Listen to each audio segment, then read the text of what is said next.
At magandang umaga po sa lahat. Yan. Amen. Are you blessed in the presence of the Lord? Yes, hindi na with the presence kasi si Lord is with us today. You know, right? And at dahil ako na naman, yes, ako na naman po. Subukan natin isang oras to. Hindi isang oras kalahati. Pero, praise the Lord, dahil minsan lang naman ako nandito, to-take advantage ko na. Yan. At tawag dito, before anything else, I would like you to excuse my face. Yan. Lipstick lang ako. Tapos, kanina nung nakita niya, ano nangyari kayo? Ate Ella? Nagpa-facial po. Hindi pala facial. Nagpaano ako tanggal ng skin tags. Apparently, may mga warts. Kaya yan, kaboom. Ang dami pala, o di ba? Kaya excuse my face po. Yan. Yun yung word, excuse my face. Ganun pa man, kamusta po kayo? Nakalimutan niyo na Sunday. How are you, children of God? Very good. Yes, very good. Amen. At sa umagang ito, ipagpapatuloy po natin yung discussion natin last Sunday. At I'm taking this opportunity, mamayang gabi, babalik na ba ako ng Singapore? Lungkot-lungkutan na naman kasi balik trabaho. Anyway, amen. So, praise the Lord. So, let's start. Let's i-continue natin yung pinag-aralan natin last time. Yung last time, pinag-usapan po natin yung who's your daddy? Who is your father? Tapos ngayon, part 2, pag-uusapan natin the same thing, who is your father? Okay, kasi why? Okay. The question dapat natin tanungin sa sarili natin, sino ang aking ama? We're talking about our Father in heaven. Let that sink in for one moment, no? Who is my Father? Sino ba yung ama ko sa langit? Because kung paano mo to sasagutin, i-impluwensyahan niya ang bawat aspeto ng buhay mo. Questions like, o kaya sasagutin niya lahat ng mga tanong mo sa buhay, katulad ng, sino ako? Bakit ako nandito? At saan ako papunta? Nakadepende sa important question na to, who is my Father? Yan. Now, magda-dive in na ako if you're following Yan. So let's read in Genesis chapter 6 verse 28 to 29. Then they said, ito yung disciple ni Jesus, what shall we do that we may know the works of God? Sabi ni Jesus sa kanila, this is the work of God, that you believe in Him whom He sent. And this is the eternal life, sabi ng John 17. Ito yung verse na gusto ko i-share sa inyo. And this is eternal life, or in Greek word zoel, that they may know you, the only true God, and Jesus Christ, whom you sent. Popause mo na ako dyan. I just dinefine ko po sa inyo kung ano yung eternal life at kung paano nyo malalanas ang eternal life. So I can say today, sa inyo ngayon, because of this verse, you are currently living your eternal life. Hindi mo kailangan mamatay para maranasan ang eternal life. You are living it right now. The moment you receive Jesus in your life, according to this verse, this is eternal life. Ano daw eternal life? That they may know you. When you know Jesus, you are already living your eternal life on this side of heaven. You get what I mean? Get what I mean? Yes. Amen. Okay, let's continue. So according to Jesus, eternal life is not about what we do. It's about knowing the Father and knowing Jesus. The most important work, gusto yung mag-work, is to believe. Are you here? Yes. So there is no more holy thing in the world than cooking a meal for your family. Sabi ka nung next yung nasa, ayan yung second slide. Yes. Second slide. Yes. For that is nothing short of God the Father Himself, through His Son in the Spirit, sharing His royal feast with His loved ones. He wants to share His feast with you, not when you go to heaven. When we go to the heaven where we are expecting, but you're already living your heaven on this side of heaven. And He wants to share His royal feast. And again, the most important question to us we ever ask ourselves is, who is my father? Your answer to this question will always influence every other question of life. Who am I? Where did I come from? Why am I here? Kasi kung masasagot mo yung tanong na yon, yung who is my father, you can answer all these questions. Now, if you want to know more about this, I can share this. Actually, shinare ko na ata. I-share ko itong PDF so that you can read it. This is a very small, short book by Paul Ellis. Paul Ellis is a good theologian, but at the same time, he's a pastor. And tawag dito, I like how he explained the gospel of grace. Yan. So anyway, okay, let's continue. Punta tayo sa Genesis chapter. So, how many of us grew up thinking eternal life was about performance or about keeping rules?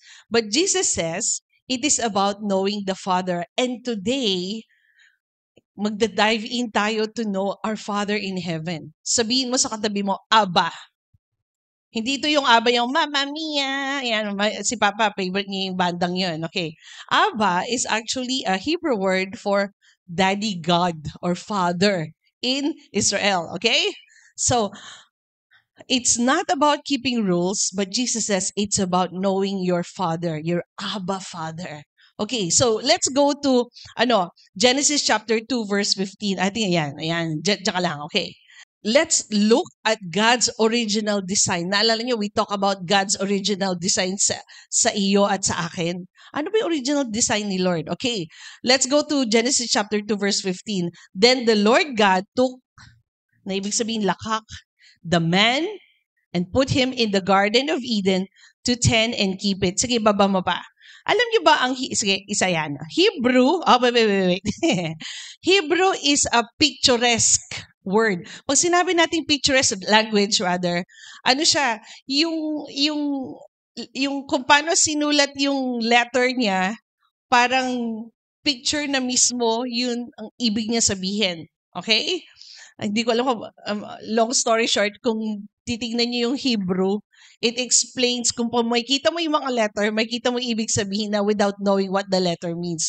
Kasi it's very picturesque language. Okay, not only is there a literal understanding called pashat, pag sinabing literal understanding, kasi when you read the Bible, you read it as it is, as a story. Ang tawag nila doon sa, tawag dito, type of learning, reading the Bible, ways of reading the Bible, may apat yon. Yung isa doon, pashat, reading it as it is.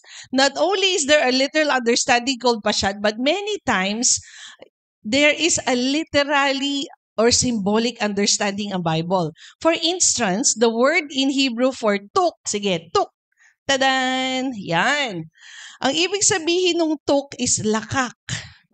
Sandali, ba't tayo pinag-aaralan natin yung root word, yung literal translation niya. Naalala nyo, last time, we learned that kung gusto natin makita yung original text ng Bible, punta po kayo online, isearch yung Interlinear Bible. So, doon ko nakuha lahat to. So, dahil picturesque ang Bible, pag-aralan natin yung word na tuk, okay, is ginagamit by a man, ng isang lalaki, pag engaged na siya. Ginagamit niya yung word na tuk or lakak. At sasabihin niya, uy, engaged na ako, I've taken myself a bride. Yan. O, let's continue. So, the word put us, okay, punta tayo sa put naman. O, kanina nakita natin tuk. Yung the word put is nuwak. Sabihin niyo sa akin, nuwak. Ano tayo ngayon? Study. Which means to rest, complete, and to consummate, as in consummate a marriage. Okay? Diretsohin natin. Same verse. The word for garden is sometimes figuratively used as a bridal chamber. O yan, pinag-aralan natin yung tuk, yung put, tapos yung garden. Look under the cover of this verse and we have a picture of marriage. As a bridegroom prepares for a house for his new bride, God created a world or house for his bride. When completed, he declares he has taken a bride and takes her to his house and consummate the marriage in the bridal chamber. The bride is to work the garden. The bride is to work the garden. Okay, continuing natin The word work, yan, work. Sige, next. Ayan na. Is avad. Sabi nyo nga avad, which has a wide range of meaning. In the later Hebrew, ang ibig niya sabihin, to worship. Okay, so what does this mean? God put His bride in the bridal chamber where His bride will worship Him and keep it. Okay? Continue. Paano naman yung word na keep? Keep is shamar. Sabi niyo sa akin, shamar. Which means to protect and to guard. As a bride protects her bridegroom's heart by bringing pleasure. Yung mga single, look at this. As a bride protects her bridegroom's heart by bringing him pleasure. By the word Eden means pleasure in Hebrew. Sabihin nga natin Eden. Alam niyo bang ibig sabihin ng Eden is pleasure. God created this world and the human creature to bring Him pleasure in finding joy and pleasure in her new home. Are you here? Okay, ng study to. Stay tayo. What does this mean? What does this mean? You were created for the intimacy and the pleasure with God. You were created. That's your original identity or purpose of creation. You were created for intimacy and pleasure with God, not far from God. That is why, if believer or kahit na yung mga hindi believer, because they move away from the original purpose of which they are created, that's why they go haywire. Nawawala yung purpose. Wala. Literally, they're lost. But as believer, now we are in Christ, hindi mo kailangan mawala. Now you know that your purpose, you are created for intimacy and pleasure with God. If you go outside of it, you go haywire, believer or non-believer. But if you stay in it, you reap the benefits of it. Are you here? Okay, bakit natin pinag-uusapan ito? Ano ba itong God's original design for us? Let's continue. Okay, continue tayo sa Genesis chapter 2 verse 16 and 17. Kasi ano nangyari? Naalala niyo, we talk about hindi ko alam kung na-mix ako ngayon ng I think I touched about this last about we lost our sense of identity. Paano? And we know that Adam and Eve yung issue na yun, right? And the thing is this. There was a lie in the garden. Okay? Ang America ngayon, they are very much divided because of a certain assassination of, I believe, a modern-day Christian martyr, Charlie Kirk. And, it saddens me a lot, pero at the same time, parang wow, we have a Christian martyr, a modern day Christian martyr. Anyway, just to cut the long story short, America is so much divided because Charlie Kirk stands on the truth, on the biblical principle, and people, the woke, hindi ko alam kung ano yung mga woke generation na yan. Okay? I mean, I don't, not that I don't want to understand them. Katulad nga ng sinabi ni Charlie Kirk, I think everything is more on the understanding. And I don't know what kind of thought process they're having right now, yung woke generation nito. But I believe that they are being lied to. This is what I believe. But saan ba nagsimula yung lying niyan? It started in the garden. Sige, puntahan natin sa Genesis chapter 2 verse 16 and 17.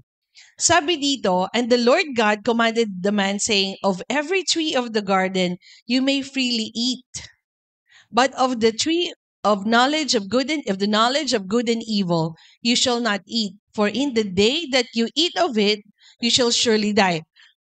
Okay, ito yung sinabi ni Abba kay Adam and Eve. Okay, punta tayo sa next slide. Sa Genesis chapter 3, nagkaroon ng conversation yung serpent at saka si Eve. Sabi niya, now the serpent was more subtle. Actually, subtle yan, hindi subtle. Subtle than any beast of the field which the Lord God had made. And he said to the woman, yeah? Had God said, you shall not eat of every tree of the garden? And the woman said unto the serpent, we may eat of the fruit of the tree of the garden, but of the fruit of the tree which is in the midst of the garden, God said, you shall not eat, Neither shall you touch it lest you die. Oh, may additional information na. And the serpent, gets you yan. Sinabi ba ni Lord yung you shall not eat? Sinabi niya yun, right? Pero ba sinabi niya ba you shall not touch? Did God say that? No. So there was additional information. Parang, oy, na-misinterpret ata ni Eve. Sasabihin ko sa inyo mamaya kung bakit. Lest, sabi niya, you shall not die. Yun yung additional information. Then verse 4, and the serpent said unto the woman, you shall not, and the serpent said to the woman, you shall not surely die. For God know that in the day you eat thereof, then your eyes shall be open and you shall be as gods, knowing good and evil. Let's continue. Bakit? Iisipin mo, bakit sinabi ni Eve na gano'n? Ba't siya nag-add ng information? Ito, ganito yung itsura ng interlinear Bible. Alam mo, it's very small. Tapos, ito yung Hebrew word o Greek word. Tapos, ito yung word na pwede mong basahin kasi hindi natin nababasa lahat yan. Tapos, ito yung meaning. Okay. Ngayon, pag-aaralan natin yung word na up. Everybody say up. Ang ibig sabihin ng up, hissed. Mag-hiss nga tayo. Akala natin ganun ang hiss, no? So the serpent kasi, nag-hiss siya kay Eve. He hissed the lie to Eve. He didn't merely say, yeah, did God say you shall not eat of the tree? Hindi niya ganun sinabi. That would allow for a yes or no answer. Pag talaga, sinabi ni Lord yan? Hindi ganun nagsalita yung serpent. Kaya ganun, syempre, I'm a woman. So, siguro lang to conclusion ko lang, feeling ni Eve na ini-invade yung privacy niya o china-challenge nung ahas yung knowledge niya.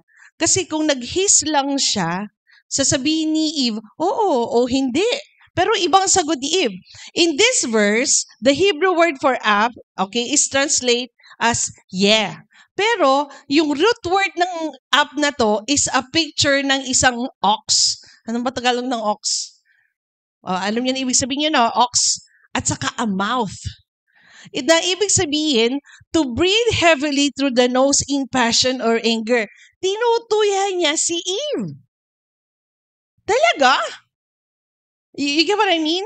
It was an angry hiss that literally means, even if God said you not to eat from any of the trees, and trails merely off into nothingness, the sentence has no end. Even if, alam mo yun ang ibig sabihin nung serpent, yeah, hindi niya sinabing, yeah, sinabi ni Lord yan. Hindi, ang ibig sabihin, even if, kasi yung word na Tagalog, hindi ko alam ang Tagalog ng even if. Even if sinabi ni Lord, di mo kakainin. Tinutuya at the same time, he's actually lying. Sasabihin ko saan lying. We discussed. Punta tayo sa first slide before this.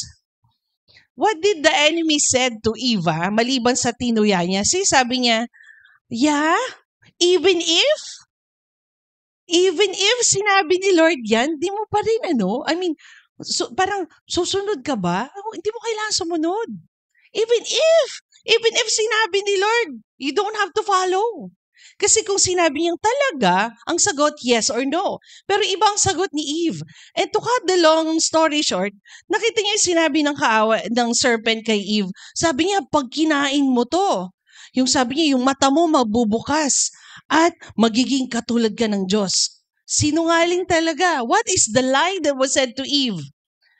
She doesn't need to eat the forbidden fruit to be like God. She is already created in the image of God. She cannot be more than, ibig sabihin, the enemy de-establishes her identity. Tas tinuya pa siya. You get what I mean? Kaya ganun na lang ang sagot ni Eve sa kanya. Sige, let's fast forward. The term even if, sige pa, isa pa. Okay. The term even if allows for a personal opinion. Marami tayo na to. Hello? It enables us to draw conclusion not based on what God had said, but based on what I think. Ito opinion ko lang. I mean, this is just my truth. Alam mo yung sinasabi ngayon ng mga, sorry yung mga working environment, opinion niya kasi yun eh. So, they have the right to say it. That's right. Okay? Sa kanila yun. Opinion ko lang naman po ito kasi TikTok ko to, kasi platform ko to. This is my truth. But as believers, we don't do that because we only have one truth. Are you here? And that is the Word of God. Are you here?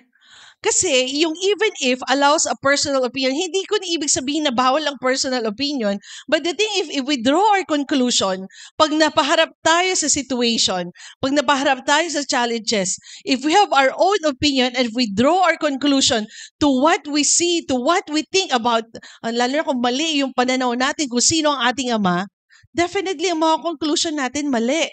We do it, okay, alam niyo ba ginagawa natin to? We do it in the area of healing. May shinare ako sa music team nung Thursday. Gusto ko sana i-share. Sige na, share. We do it in the area of healing. Even if God said that, by His stripe we are healed. My experiences kasi, hindi, yung experience ko kasi, ganito eh. Hindi, sabi ni Lord, heal ka na. Hindi kasi ganito yung experience ko.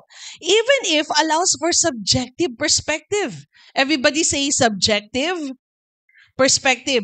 Medyo nakakalunod. Pag sinabi natin subjective perspective, kasi yun lang yung pananaw ko. Subjective. Ako lang yun na tumitingin. It is me seeing things. Kumbaga, kung may isang aksidente, okay, das dalawa kaming naka-witness, iba yung perspective nung katabi ko, iba yung perspective nung perspective ko. Kaya nga meron tayong Matthew, Mark, Luke, John. Ito naman, different witness account. Ayan. Pero minsan, even if we allow this to happen to us in the area of healing. Let's continue. Okay, bago tayo pupunta roon, yung even if, don't fall. Friends, mga kapatid, yung fall didn't start with eating the fruit. It started with questioning the Father's heart. Ano ba yung reason ko bakit niya kinreate si Adam and Eve? To be His bride. To bring intimacy, for them to have intimacy and pleasure with Him. They were already created. They don't need to be God. They are created in the image of God. Are you here? So don't fall. The fall didn't start because Eve and Adam ate the forbidden fruit. It started when they questioned the Father's heart for them. Okay, let's continue. Woohoo! Are you still here? So ano ba talaga yung true identity natin? Do you know that our identity hasn't changed? Genesis chapter 1 verse 26 said, and God, which is the word Elohim, said, let us make man in our own image and according to our likeness so that they will have dominion. Where? Over one thing, two things, three things? All. You can't know who you are until you know whose you are. The gospel is not a message about filling heaven with orphans, but filling the earth with sons and daughters. Are you here? Yung alam mo, ito simple lang. May nangyaring kilala mo ba ako? Kilala mo ba ang tatay ko? Papakulong ka namin. Yung mga threat na ganun. Babalikan ko. You cannot know who you are until you know whose you are. Are you here? Yes, continue natin. The only life the Father is looking for you to live is the one that He has freely given to you. The life of His blessed Son. He is not looking for us to produce a life on our own. Are you here? To be righteous on our own or to love on our own. Let's continue. Okay? Hallelujah. He's not. Okay? What does He looking? You're not on your own. Katulad na sinabi ko last Sunday, you are not on your own. He wants you to live a life that is with His Son. Amen? So Genesis chapter 1 verses, God, Elohim, said, let us make man in our image and according to our likeness so that they will have dominion over all things. This was God's declaration about mankind's nature and mankind's destiny. This is your destiny. to have, because you are created in the image of God, therefore He gave you the dominion over all things. All things includes your situation, your feelings. O wag na muna tayo lalabas. All things means the way you think, the way you feel, kung ano yung nararamdaman mo sa katawan mo. Kaya nga sinabi ko sa inyo, every time I feel pain in my body, I said, oh, you have to know that you're already healed, you're whole, you're the righteousness of God in Christ. Jesus was broken. I'm talking to my body. Jesus was broken for you so that today, whatever lying symptom you feel, you are healed from it. He said, it is finished. Are you here? This was God's declaration about your nature and about your destiny. Mankind was created as image, in the image and likeness of the Father, the Son, and the Holy Spirit with full dominion over all things. That's why John says, as Jesus is, so are you in this world. Hindi yung Jesus na nakapako. Because He died already. That Jesus, that history of Jesus, He died with you. Then He was resurrected. Nung sinabi ni 1 John, sa John, as Jesus is, so are you in this world. Yung Jesus who is seated at the right hand of the Father. Strong, healthy. Are you here? Powerful, authoritative, with authority, not authoritative. Are you here? And then, place you in a finished and complete prepared environment. Kung paano niya kinreate si Adam and Eve, kung paano naghahanda ang mga magulang sa isang baby, lalo na kung panganay nila, piniprepare nila yung environment bago lumabas yung bata. This is for generally speaking, hindi kasi lahat okay? The Father placed you in a finished and complete environment, included in intimate face-to-face relationship with Him, with the Son, and the Spirit, in indivisible union forever with them. Because of Jesus, your union with Him is forever. Sabi mo sa katabi mo, forever. Amen? It is forever. Thank you, Jesus. Let me continue. Okay. Now, let's continue to the next slide. This is what God saw. Okay? When we say saw, behold, nung kinreate niya si Adam and Eve. This is what He saw. This is what He behold. Vivid yung emotion niya na express dito, sinabi niya, God, which means Elohim, that talks about Father, Son, Holy Spirit, saw their beautiful mankind, and He said, very good. Are you here? Good is Tov. Sabi nyo nga Tov. Meron silang song yung Bakal Tov, yung Hebrew song. Anyway, alam niyo ba ibig sabihin ng Tov? It means functioning as designed, completely enclosed in and surrounded with grace, beauty, love, and health and prosperity, whole and complete. So when God sees you, what do He see? Lord, medyo sinisipan ako ngayon. Lord, yung katawan ko, hindi magandang nararamdaman. That's your body. It's a lying symptom.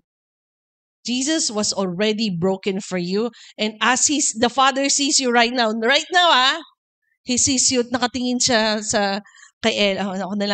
Nakatingin siya sa iyo ngayon at sabi, oy, very good. Tov. That is what you are. It means you are functioning as designed. You are complete, surrounded with grace, beauty, love, health, and prosperity. Whole and complete. Nothing missing, nothing broken. Why? He already paid the price. He was broken so that today, even you don't feel like it, even you don't see it, but you are it. Whole and complete. Okay? And it's still what God sees and declares over you regardless of your circumstance, regardless of your feelings. Let's continue. Okay, in Hebrew, Tov means good. The Hebrew translation of tree of the knowledge of good and evil is the tree of functional and dysfunctional discernment. Kaya nga, ayaw ni Lord kainin ni Adam and Eve yun. The word functional is Tov, which means functioning within its intended purpose. In ancient root means good and surrounding the house with grace, beauty, love, health, and prosperity. Those are the parameter of what functional or Tov is. So every morning, pag may nakita kayo, pag gising nyo sa umaga, good morning, Lord! Very good morning! Kahit umuulan. Why? You are declaring. You have dominion over all things. Declare it.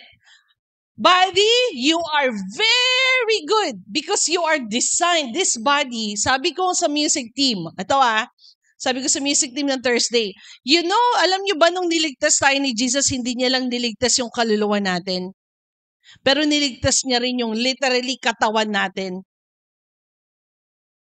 I think I shared this last time, no?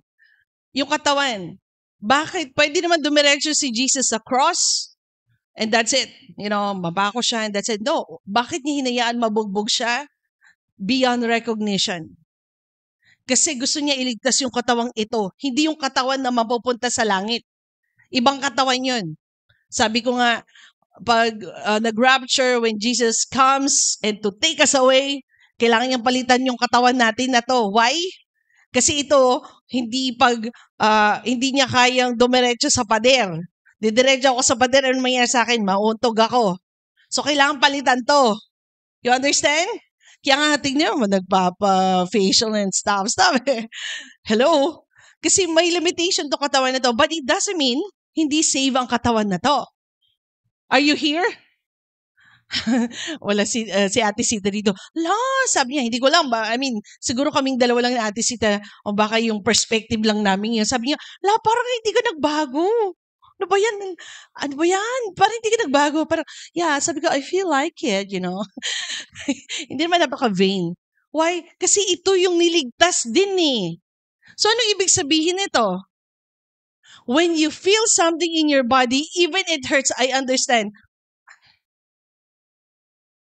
You have to declare that your body is complete.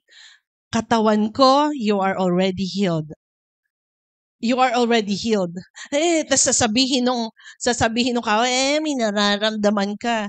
Alam niyo ba, for the past 1.5 year, for the past 2 years, yun ang sasabihin ko, yung katawan ko on and off, hindi bumalik yung katawan ko after ng surgery ko.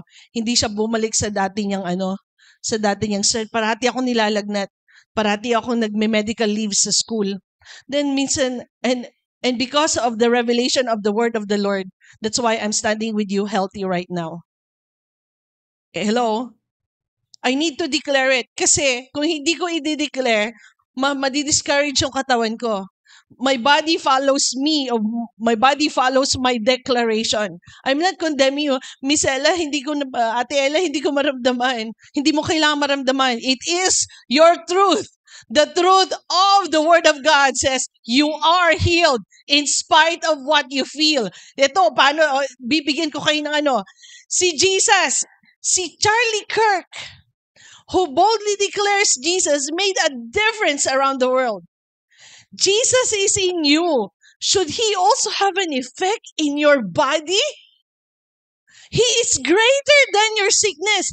I'm sharing this to you from somebody who have hyperthyroidism, from somebody who have myomectomy, from somebody who tore her meniscus, and who walked for 3 months at nawala yung muscle ko dito sa upper leg ko.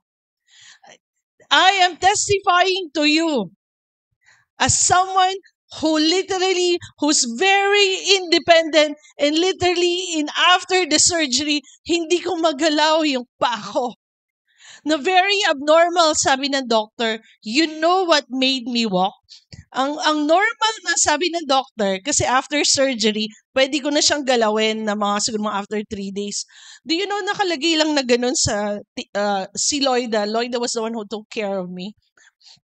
Nakita niya yung struggle ko kasi independent ako. Yung alam mo yung naglalakad na gano'n, sabi ko, Lord, hindi alam ng tao kung gaano ka-importante yung pwede kang maglakad. I stayed on the chair for 3 weeks. And I cannot move my leg. Yung hindi ko man lang may ganun, kailangan ko hawakan kasi ganun.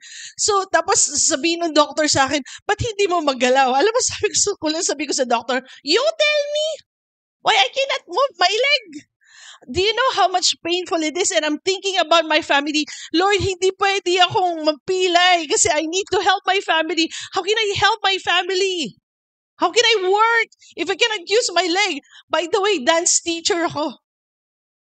That's how I injured myself. During work, I was doing a certain move, I was doing a certain dance, and biglang pop, Ganoon, nag-pop siya, tapos biglang masakit at namaga. To cut the long story short, I had this surgery, na MRI ko, I had the surgery, and the Lord is good. He provided everything. Sabi ko sa inyo kung magkano yung cost ng this cost around 50,000 Singaporean dollars. Testimony, I never spent a cent. But God provided. Amen? Okay, testimony na yun. Pero after nun, physiotherapy. Yung therapist ko, I believe she is God sent by the Lord. And she encourages me. Iba ang sinasabi ng doctor sa akin na discourage ako. Hindi ako magalaw. This is me testifying to you. Do you know what made me walk? Yung leper. It was the leper. Sabi ni Jesus one day, sabi niya, pumunta siya sa leper, sabi niya, gusto mo bang gumaling? Sabi niya doon sa leper.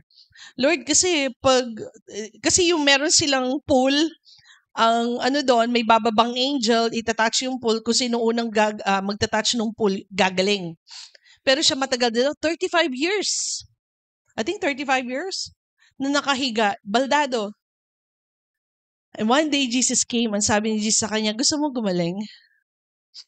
Sabi niya, yes, Lord. If you are willing, sabi ni Jesus, stand up and walk. And he stood up and walked. This is a person. Alam niyo, inopen ni Lord through His word. I had a revelation. This person never walked in his life. Definitely, merong muscle, atrophy. Yung muscle atrophy, yung nalulus mo yung muscle mo, kaya lalo na sa mga bumabata na katulad ko, kailangan tayo yung ganito, yung mag-squat every 10 times. Kasi, this represents also our health. You have to walk. If you want to live 120 years, ako po, gusto ko pong ganon, kung paano yung strength ko, kung paano yung years ko, ganon yung strength ko. That's what I like. Yung mga nag-gym, alam nila to. Anyway, the leper never walked in his life. Definitely may muscle atrophy. But Jesus said, stand up and walk. And the Bible said, he stood up and walked and carry his mat. Aba, may pa-carry pa. At ako, nag-crutch ako. Sabi ko, kasi, do you know why I cannot walk? My eyes are veiled by the lies that the enemy is saying, hindi ka na makakasayaw na katulad ng dati. Hindi ka na makakatalo na katulad ng dati. But because of the word of the Lord, my eyes are unveiled. Alam mo ang ginawa ng leper? He looked at Jesus. Basahin niyo yun. I don't want to go there. He looked at Jesus, and in Jesus' eyes, he saw himself. That is the revelation that made me walk of the word of God. Alam mo, sabi sa akin, Jesus, look at me. Then I said, Lord, as you are, so am I. The moment nag-start yung revelation na yun, I stood up. I started walking. Napapayak ako. Yes. Even your body says otherwise. It's just your feelings. But have this revelation that Jesus is in you. Definitely, He has an effect in your body. You have to know that it is your Father's heart to see you healed. Do not believe in the lie of the enemy. Even if, sasabihin, no, your truth. This is your truth. This is the truth. This is your Father's heart that you will be healed now. Hindi bukas. When I received the revelation, look to Jesus. Sabi mo, Jesus, because you are with me, in me, definitely, your Holy Spirit will not share any sickness in this body. He needs your body right now. Why?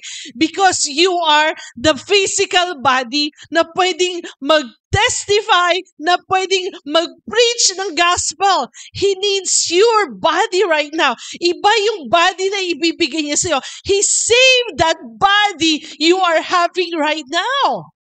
So when he said, you are healed, you are whole, it is not by and by. It is not a future tense. It is a present tense.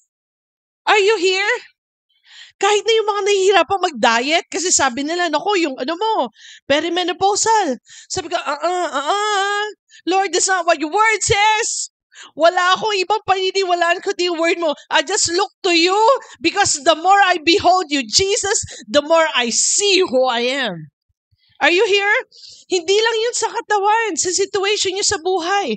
And today we sang the five, the very powerful words. When you are facing trials and temptation, know the heart of your Father. 5 words. The battle is the Lord's. You don't have to work for it. Ano gagawin mo? You believe and sit down. Nung pupunta ako dito nung Sunday, medyo, hindi naman ako kinakabahan. Parang feeling ko yung aeroplano nasa bumpy road. Ganon kagrabe yung turbulence. Then nung paglapag ko dito, meron palang bagyo. Praise God. Pero anong sinasabi ng piloto sa aeroplano? What did the pilot say when there is a turbulence? Please sit down. Kaya nga, the battle is the Lord. Ibig sabihin nun, hindi na, yes, Lord, hallelujah. No, you don't have to fight. When a challenge or a sickness wants to come against you, they are not coming against you. They are coming against Jesus. They are colliding against Jesus. Do you have to fight? No. Ano gagawin mo? Just go behind Jesus. Lord, bahala ka na. He fights for you. Do you have to fight? Sa trabaho, may naninira sa'yo. Lord, I don't have to prove myself. The battle is the Lord's. Kaya nga sabi ko, you're not alone. You have a Father. This is the heart of your Father, to see you healed, whole, complete in your full destiny where He created you to be. This is your destiny, to have dominion over all things.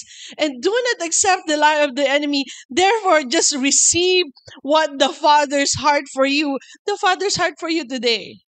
This is your Father. May mga pangarap kayo na hindi nyo pa nakikita. It is your Father's heart that He wants to see those dreams come true. He gave His darling Son to die for you. And that nothing ever is more than that. Are you here? I mean, mahaba pa to actually. But I think I will end here. I want to end here. Know your Father's heart for you. If you want to see if you feel something in your body, okay? Now we just found out today. Kung gusto yung malaman yung full nito, ipopost ni Pastor Max sa YouTube. Ililink ko yung Bible study namin para makita niyo yung sharing. But I believe I want to end on this part. Nalaman natin that the enemy lied to Adam and Eve. Nasabi niya, pagkakainin mo tong fruit of the knowledge of good and evil, you will be like God. Don't give in to the lie of the enemy. Healed ka na ba? Oh, yeah. Ba't hindi mo nararamdaman? Hindi na kasi nakadepende sa nararamdaman ko. What you believe is what you are living right now. Kailangan ko sabihin ito sa sarili ko kasi may isang aspect sa life ko na hindi ko pa nakikita. And the Lord and I have having conversation in this aspect of my life. Why am I saying this to you? The Lord wants you to be successful in all aspect of life. That's why He died. He sent Jesus to die for these things. And Jesus says, it is finished. Remember your identity. Remember your identity. You are created in the image. Paano yun? Tandaan niyo to. You're a believer, anak ka ng Diyos. Yung past mo is Jesus' past. Ano yung Jesus' past? He was crucified. You were crucified. his sacrifice was accepted. That's why. And then he died. Okay? Yung judgment for the sins, for your sins now, and for your shortcomings in the future, was already paid for. Are you here? Okay? So when he died, he was crucified, he died, you died with him. Kaya pag bumabalik, yung mga feelings na, temptation na, bumabalik na naman yung dati kong sarili, multo po yun. Parang yung kanta lang ng Cup of Joe. Nagmumulto po. But is that you? No. Your old self died with Jesus. Na dahil acceptable yung ginawa ni Jesus, acceptable yung sacrifice niya, God raised him up. Why did you have to die with Jesus? Para when the Father raised him up, he will raise with him. Did he raise up? Nabuhay ba siya? You raise up with him. He was declared righteous. You are declared righteous. Hindi sa ginawa mo. Maganda yun. Kasi marami tayong shortcomings eh. Sometimes we miss the mark. But that doesn't give you, no. Ask for forgiveness. You understand? Kasi available for you. Ask for forgiveness. And then declare yourself, thank you, Jesus. Because hindi ko kailangan i-condemn ang sarili ko every time I miss the mark. I can always go to you and I know I'm forgiven. Are you here? When you fall down, get back up again. He was raised up, you raised up with him. Kaya nga sabi ng Galatians 2 verse 20, do you know that verse? Come on, who can memorize that verse? Galatians verse 2:20. Louder, louder. Knox. The life I live in the body, I live by faith in the Son of Man who loves me and gave himself for me. Maganda yun sa Mirror Bible Translation. At gusto ko lang sabihin sa inyo, whatever Jesus died for and whoever Jesus is right now is who you are. Hindi subjective to. This is your truth. This is the abiding truth as a child of God. Nothing changed. Nothing changed. You cannot do more. You cannot be more for him to love you. He loves you as you are. Because when he sees you, he say, very good. Not by what you did, but because every time he sees you, he sees Jesus. Tandaan nyo, you and Jesus are in union. Sabihin nyo, union. Okay, I want to sing a song. Yung song bago yung last song. Kalimutan ko ano yung song bago last song. Huh? That's why we're singing that song, Worthy is the Lamb. So mag-glorify kay Lord. Why? We thank you, Lord. I don't have to do anything. Everything is finished for me. So ano gagawin mo? Wala. Parang sinabi ng piloto, sit down. Sit where?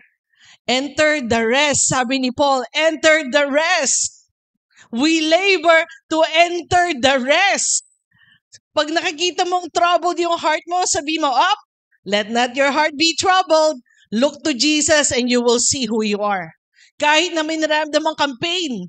Actually, get an anointing oil.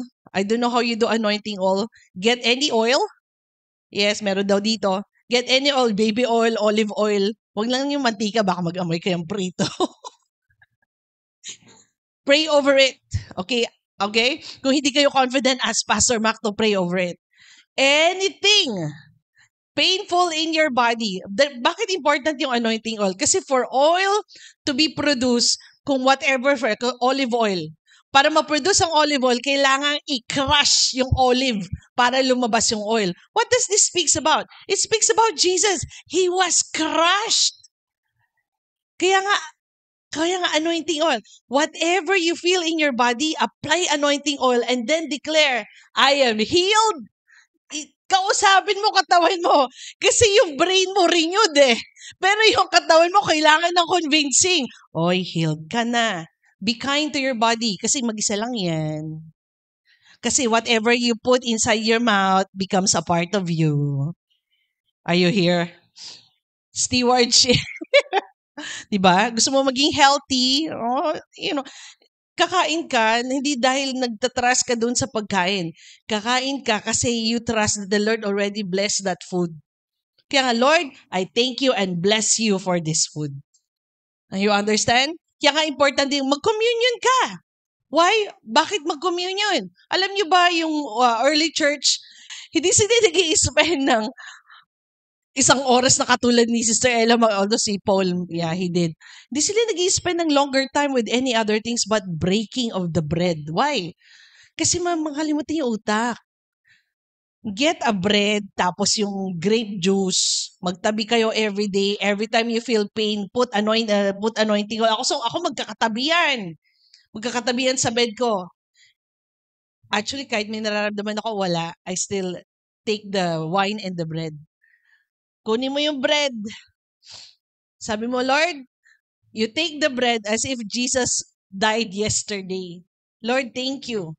This bread reminds me that you are broken so that this body is healed. You have the essence. I will take this in remembrance of what you did for me.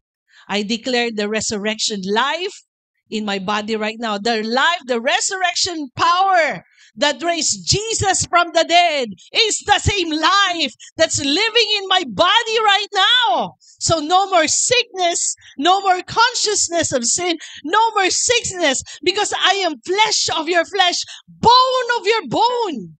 I declare complete healing and restoration of good health in this body. And I partake, believing I am whole. Thank you, Jesus. And get the wine. Okay, take the wine and you say, Jesus, thank you for shedding your blood for me. Because of this, I can declare that I am forgiven. I am accepted. That I am righteous because of what Jesus did. Therefore, today I declare all the blessings that crowns the righteous. Because of your blood, preservation, restoration, healing, wholeness, all the manifestation of your word in my life crowns my head. I partake of the wine, believing, Jesus, that you love me. Simply because you love me, I have everything. Not just I need, but all I have desired for. That's why you partake it. Tapos sabihin mo, Jesus, I love you because you first love me. Ganun lang naman yun di ba? So, isn't he worthy? Amen? Know the Father's heart for you today.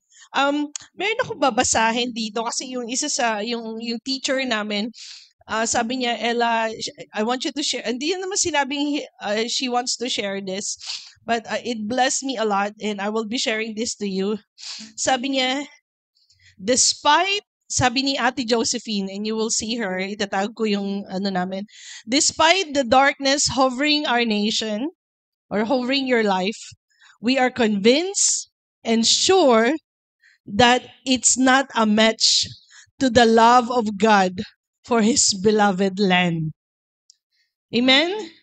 Whatever situation or sickness you are challenged with, it is never a match to the love of your Father for you. Are you here? So go preach the gospel to your body. Go preach the gospel to yourself. And go preach it outside. To your friends, to your family, to your friends. Preach it.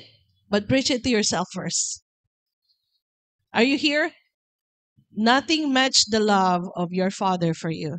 And this is His heart for you, that you are made healed, whole, and complete. Amen? You see, it's not yours to fight, brothers and sisters. It is your Father's battle. So sit down and be assured that He has everything in control. What? Do not believe the lies of the enemy. Drop everything. Know that you are His and He loves you and you are whole and you are very good in His eyes. Amen. We just thank you, Lord. Hallelujah. Thank you, Lord, for your presence today. I mean, what a revelation. Father, we thank you that you are our Father. Thank you that we are hewn from you, that we are your children, and that all you have is ours in Christ. Woo! Help us to live with a finished consciousness, to see ourselves as you see us, very good, whole, complete in Jesus. Amen. Amen. Hallelujah. And as we face this coming week, we thank you because whatever we face, we will not fear because the battle is yours. And because you love us, we will just sit down and see our salvation, see the manifestation of your blessing, see the goodness, the very goodness of your heart toward us. We thank you, Lord. We thank you. We give you the glory, God. Therefore, today, we will just sit in your presence and behold your salvation and your glory for your beloveds. We thank you and we praise you in Jesus' name. Amen. Amen. Come on, give Jesus a round of applause. Woohoo! God is good. Sabihin natin, very good. God is good. O sabihin mo sa katabi mo, a very good Sunday to you. I-greet you. Sabihin niyo sa katabi niyo, a very good Sunday to you.